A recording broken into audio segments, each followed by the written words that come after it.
In today's video, I'm going to teach you how to customize HubSpot using custom objects, specifically when to build them and how to do so. Customizing HubSpot can significantly improve how you manage and analyze data specific to your business needs. So let's dive into the steps you'll need to take to set up these custom objects. First things first, head over to the trial guide for Sales Hub Professional. This space serves as your home base to start customizing based on your specific requirements. Now, this initial step is just about getting situated, so don't worry if it feels a little too familiar or straightforward. You'll find that understanding the interface now makes the process much smoother later on. Next, locate the Settings section.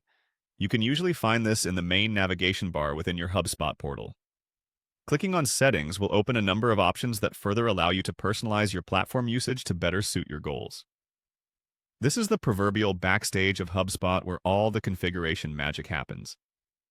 Now, once you're in the settings, look for Objects. This is where major configurations happen, and it's essential for setting the foundation of your custom objects. Moving systematically helps to ensure you don't miss any critical options. After you've opened up Objects, the next thing you need to do is navigate to Custom Objects. This is the point where your custom journey really begins. The Custom Objects section is designed to allow you to create objects that don't fit into existing categories such as contacts, companies, or deals. The flexibility gained here will enable you to adapt HubSpot to how your business uniquely functions.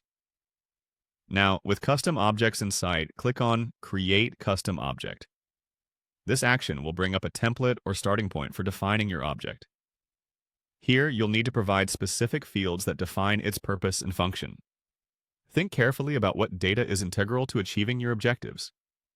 Make sure that you plan and structure your fields in a way that facilitates easy tracking and meaningful insights. Finally, click on the Highlight button. The highlight option can pertain to marking specific areas or actions that matter most in your custom object setup process. By highlighting, you essentially earmark elements that need particular attention or focus. It's a perfect way to keep track of top priorities as you build out your object configurations. And there you have it. By following these steps, you can effectively customize HubSpot with custom objects, transforming your data management capabilities to align more closely with your specific business needs.